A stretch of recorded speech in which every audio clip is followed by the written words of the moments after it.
નમસ્કાર દોસ્તો, સ્વાગત છે આપ સર્વનું તમારી પોતાની YouTube channel ocean coaching classes પર। મિત્રો, ધોરણ 6ની જે સ્વ અધ્યયન પોથી છે તે સ્વ અધ્યયન પોથીનો ભાગ 2 આવી ચૂક્યો છે અને આ ભાગ 2ની અંદર જે વિજ્ઞાન વિષય છે તે વિજ્ઞાન વિષયનું જે પાઠ નંબર 3 છે પદાર્થોનું અલગીકરણ, તેનું સંપૂર્ણ સોલ્યુશન આપણે આ વિડીયોની અંદર જોવાના છે। અહીંયા જોઈ શકો છો મિત્રો તમે ધોરણ 6ની જે સ્વ અધ્યયન પોથી છે ભાગ 2ની, તેની અંદર જેટલા પણ વિષયો છે તે બધા જ વિષયના તમામ પાઠના સંપૂર્ણ સોલ્યુશનના વિડીયો અને પીડીએફ બંને આપણી ચેનલ ઉપર મુકાઈ ચૂક્યા છે। તો આ વિડીયો અને પીડીએફનો અભ્યાસ કરવા માટેની લિંક તમને નીચે ડિસ્ક્રિપ્શન બોક્સની અંદર મળી જશે, જરૂરથી તેનો અભ્યાસ કરી લેજો। સાથે સાથે આપણા વોટ્સઅપ ગ્રુપમાં પણ જરૂરથી જોડાઈ જજો, જેથી કરીને આ જે સ્વ અધ્યયન પોથી છે તેના બધા જ પાઠના બધા જ વિષયના સોલ્યુશનના વિડીયો અને પીડીએફની લિંક તમને વોટ્સઅપ પર પ્રાપ્ત થતી રહે। મિત્રો, અહીંયા તમે જોઈ શકો છો ધોરણ 6ની વિજ્ઞાન વિષયની જે નવનીત છે તે અહીંયા દર્શાવવામાં આવેલી છે। તો આ વિજ્ઞાન વિષયની જે નવનીત છે તેની અંદરથી તમે દરેકે દરેક જે સ્વાધ્યાય છે, દરેક પાઠની જે સ્વ અધ્યયન પોથી છે તે દરેક સ્વાધ્યાય, સ્વ અધ્યયન પોથી, એકમ કસોટીઓ કે કોઈ પણ પ્રકારના સોલ્યુશનો તમારે મેળવવા હોય તો એ તમને ખૂબ જ આસાનીથી અને ખૂબ જ સરળતાથી મળી જશે।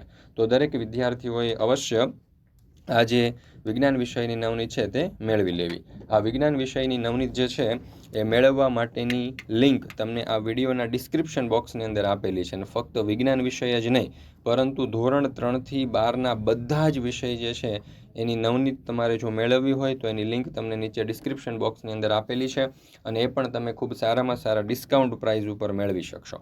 આ ઉપરાંત અહીંયા તમને એક નંબર પણ આપવામાં આવેલો છે, આ નંબર ઉપર કોન્ટેક્ટ કરી સંપર્ક કરીને પણ તમે આ નવનીતો જે છે તે મેળવી શકો છો અને એકદમ ફ્રી ડિલિવરી છે। તો જરૂરથી આ ઓફરનો લાભ લઈ લેજો।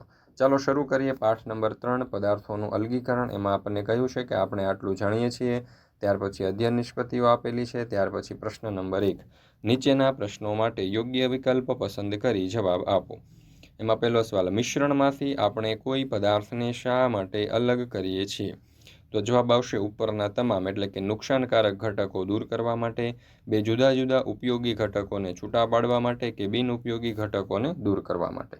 બીજું, નીચેના પૈકી કઈ ક્રિયા માટે પવન ઉર્જાનો ઉપયોગ કરીએ છીએ? તો જવાબ આવશે ઉપણવું। ત્રીજું, શેકેલી શીંગના દાણા અને ફોતરા અલગ કરવા માટે કઈ પદ્ધતિનો ઉપયોગ કરશો? તો અહીંયા જવાબ આવશે ઉપણવું। ત્યાર પછી પ્રશ્ન નંબર 4, નીચેના કોષ્ટકમાં ખૂટતી વિગતો પૂર્ણ કરો। જેમ કે મિશ્રણનું નામ, તેમાં રહેલા ઘટકોના નામ અને આ ઘટકો કયા સ્વરૂપના છે તે આપણને દર્શાવેલા છે। જેમ કે વરિયાળીનું શરબત, તેમાં રહેલા ઘટક તો કે વરિયાળી, ખાંડ અને પાણી, તે કયા સ્વરૂપના છે તો કે ઘન અને પ્રવાહી સ્વરૂપના। એવી રીતે ધાણા જીરું, તો એમાં છે ધાણા અને જીરું, તે છે ઘન અને ઘન સ્વરૂપ। એવી રીતે પ્રવાહી અને પ્રવાહી, તો પાણી અને છાશ, એમાં છાશ જે છે મિશ્રણનું નામ થશે। મિશ્રણનું નામ હવા, તો એમાં ઓક્સિજન, નાઇટ્રોજન, રજકણ, તો એ વાયુ અને ઘન સ્વરૂપે। ત્યાર પછી દૂધ, ખાંડ અને ચોખા, તો મિશ્રણનું નામ ખીર અને એનું સ્વરૂપ થશે ઘન અને પ્રવાહી। હવે વાયુ અને પ્રવાહી, તો એમાં પાણી અને ગેસ, એમાં આપણે લખીએ સોડા। ત્યાર પછી 5મો સવાલ, શું તમે કોઈ એવા મિશ્રણ વિશે જાણો છો કે જેમાં ઘન, પ્રવાહી અને વાયુ એમ ત્રણેય સ્વરૂપના ઘટકો હોય? તેના ઉદાહરણ આપો। તો પાઇનેપલ ટુકડા સોડા જે છે તેમાં ઘન, પ્રવાહી અને વાયુ એમ ત્રણેય પ્રકારના ઘટકો જોવા મળે છે। જ્યાં પાઇનેપલના ટુકડા ઘન સ્વરૂપે, પાણી પ્રવાહી સ્વરૂપે અને કાર્બન ડાયોક્સાઇડ વાયુ જે સોડાની અંદર હોય છે તે વાયુ સ્વરૂપે હોય છે। ત્યાર પછી 6થો સવાલ, અનાજના લોટમાંથી કચરો તથા ભૂસું દૂર કરવા ખાલી જગ્યા પદ્ધતિનો ઉપયોગ કરાય, કારણ કે? તો અહીંયા જવાબ આવશે ચાળવું પદ્ધતિનો। મિત્રો, અહીંયા આપણે જે કારણ દર્શાવેલું છે ને, તમે મોટા ભાગની ચેનલો ઉપર અથવા તો પીડીએફમાં જોશો તો તમને ખોટા કારણોના જવાબ આપવામાં આવેલા છે, પરંતુ આપણે અહીંયા જે દરેક પ્રશ્નોના ઉત્તર આપેલા છે તે એકદમ સચોટ અને વિષય નિષ્ણાંત શિક્ષકો દ્વારા તૈયાર કરવામાં આવેલા ઉત્તરો આપેલા છે, જે તમને પરીક્ષામાં એકમ કસોટી માટે સારામાં સારા માર્ક્સ અપાવવા માટે ખૂબ જ ઉપયોગી થશે। દરેક ચેનલો ઉપર તમે આ પ્રશ્નોના જવાબ જોશો તો તમને મોટા ભાગે રફ એન્ડ ટફ જવાબ આપેલા છે, આપણે એકદમ સચોટ અને પરફેક્ટ આપેલા છે। જુઓ, કારણ કે ઘઉંનો લોટ અને તેમાં રહેલો કચરો અથવા તો ભૂસું ઘન સ્વરૂપે હોય છે, પરંતુ તેમનું કદ અસમાન હોય છે, માટે નાના મોટા કદના છિદ્રોવાળી ચાળણી અથવા તો તારની જાળીનો ઉપયોગ કરીને લોટને ચાળીને તેમાંથી ભૂસું અથવા તો કચરું દૂર કરવામાં આવે છે। ચાલો, ત્યાર પછી છે 7મો સવાલ, પાણીમાં રહેલા અદ્રાવ્ય ઘન કચરો જેવા કે રેતી, પાંદડા વગેરે દૂર કરવા ગાળણ અથવા તો નિતારણ પદ્ધતિ યોગ્ય છે, કારણ કે? તો ગાળણ અને નિતારણ વડે પ્રવાહીમાંની ભારે તેમજ હલકી અદ્રાવ્ય અશુદ્ધિઓ દૂર કરી શકાય છે। ગાળણ પદ્ધતિમાં સ્વચ્છ કાપડ કે ગાળણ પાત્રના ઉપયોગથી અદ્રાવ્ય કચરો ગાળણ પાત્રના ઉપરના ભાગમાં રહી જશે, જ્યારે નીચે ચોખ્ખું પ્રવાહી મળશે. જ્યારે નિતારણ પદ્ધતિમાં પ્રવાહીને સ્થિર રહેવા દેતા ઘન કચરો તળિયે બેસી જશે અને ઉપર ચોખ્ખું પાણી મળશે માટે. ત્યાર પછી 8મો સવાલ, છાશમાંથી પાણી ઓછું કરવા માટે ખાલી જગ્યા પદ્ધતિ ઉપયોગી છે? તો જવાબ આવશે નિતારણ. કારણ તો કે છાશ અને પાણીનું મિશ્રણ છે, એટલે કે છાશની અંદર છાશ અને પાણી બંનેના તત્વો હોય.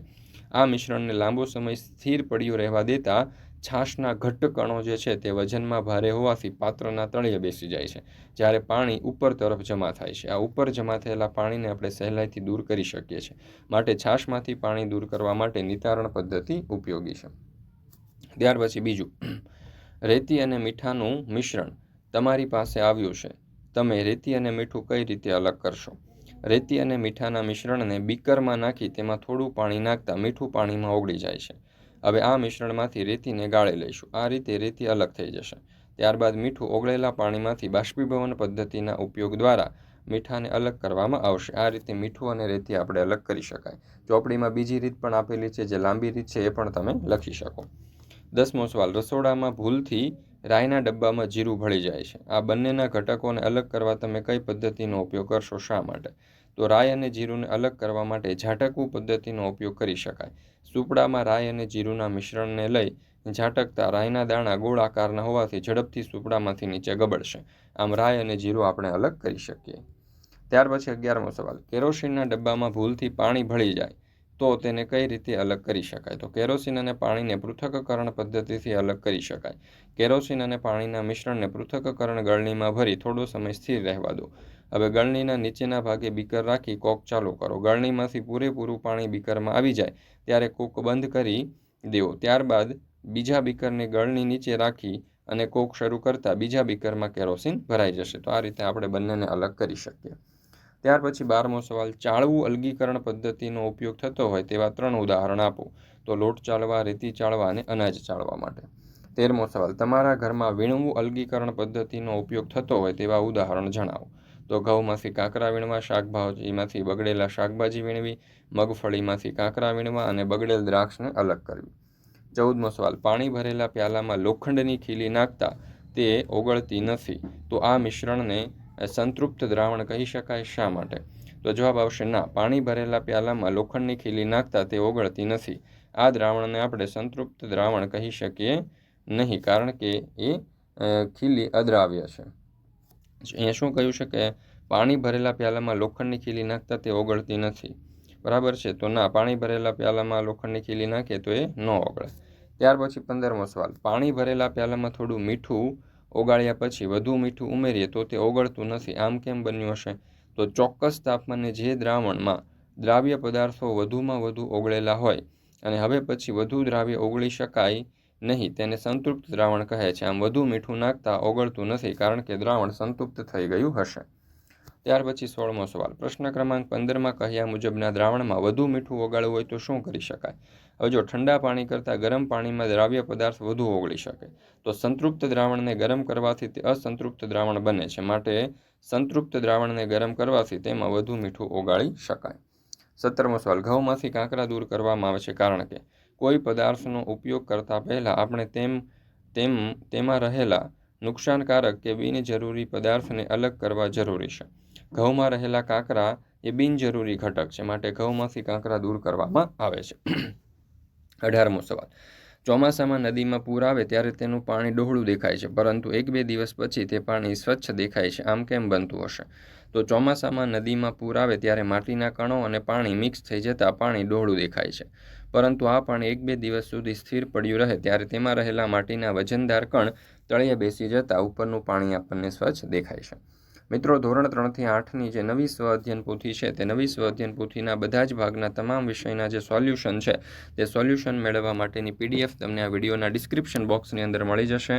તો જરૂરથી તેનો અભ્યાસ કરી લેજો. અહીંયા તમને નંબર પણ આપવામાં આવેલો છે. આ નંબર ઉપર કોન્ટેક્ટ કરી સંપર્ક કરીને પણ તમે સોલ્યુશન મેળવી શકો છો, અથવા તો આપણી એપ્લિકેશન છે ઓશન કોચિંગ ક્લાસીસ. આ એપ્લિકેશન તમે ડાઉનલોડ કરી અને અહીંયાથી પણ તમે આ સોલ્યુશનની PDF મેળવી શકો છો. ત્યાર પછી 19મો સવાલ, લોખંડનો ભૂકો અને કાળા મરીનો પાવડર એકબીજા સાથે ભળી ગયા હોય તો કઈ રીતે અલગ પાડી શકાય? તમે આ પાઠમાં શીખ્યા એ સિવાયની બીજી કોઈ સરળ રીત હોઈ શકે?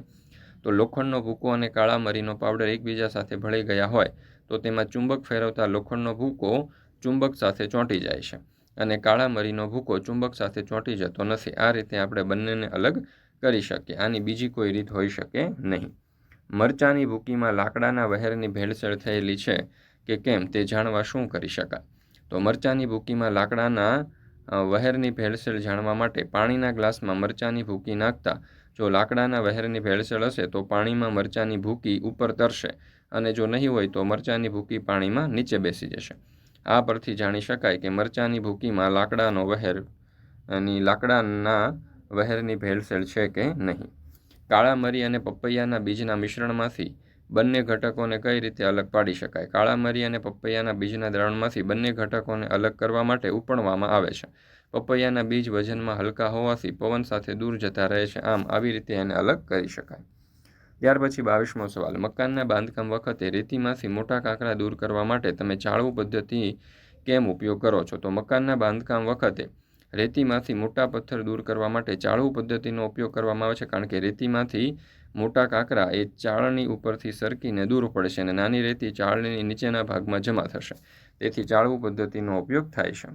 ત્યાર પછી 23મો સવાલ. કપૂર અને મીઠા બંને સફેદ રંગના છે. તેમના મિશ્રણમાંથી બંને ઘટકોને અલગ કરવા માટે કઈ પદ્ધતિનો ઉપયોગ થશે?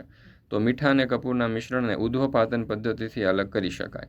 એક ચાઇના ડીશમાં કપૂર અને મીઠાનું મિશ્રણ લઈ તેને સ્ટેન્ડ ઉપર મૂકી તેના પર કાચની ગળણી ઊંધી ગોઠવી તેના ઉપરના ભાગને રૂના પૂમડા વડે બંધ કરો. ત્યારબાદ ચાઇના ડીશને નીચેથી ગરમ કરતા કપૂર અને ઉધ્વપારતી પદાર્થ હોવાથી તે સર્વપ્રથમ બાષ્પ સ્વરૂપમાં ફેરવાય છે. ત્યારબાદ તે ગળણીની બાજુઓ પર ઘનીકૃત થઈ જમા થશે. ત્યાર પછી 24મો સવાલ. ઉપરોક્ત પ્રશ્ન 23માં સૂચવેલ ઘટકોને અલગ કરવા તમે સૂચવેલ પદ્ધતિ સિવાયની કોઈ પદ્ધતિ હોઈ શકે? તમારા મિત્રો તથા શિક્ષક સાથે ચર્ચા કરી તમારો જવાબ અહીં નોંધો. પાણીમાં મીઠું ઓગાળીને પણ અલગ કરી શકીશું. બાષ્પીભવન દ્વારા આપણે કરી શકીએ. એમાં કપૂર છે તે ઓછા તાપમાને બાષ્પીભવન પામશે. 25મો સવાલ. તમારા ઘરે અલગીકરણની કઈ કઈ પદ્ધતિનો ઉપયોગ કરવામાં આવે છે? ઉદાહરણ સહિત સમજાવો. તો અમારા ઘરમાં ગાળણની પદ્ધતિ, પાણી ગાળવા, નિતારણ પદ્ધતિ, તેલને નિતારવા, ચાળવું, ઘઉં ચાળવા, ઉપણવું, અનાજમાંથી ફોતરા દૂર કરવા વગેરે અલગીકરણની પદ્ધતિઓ વપરાય છે.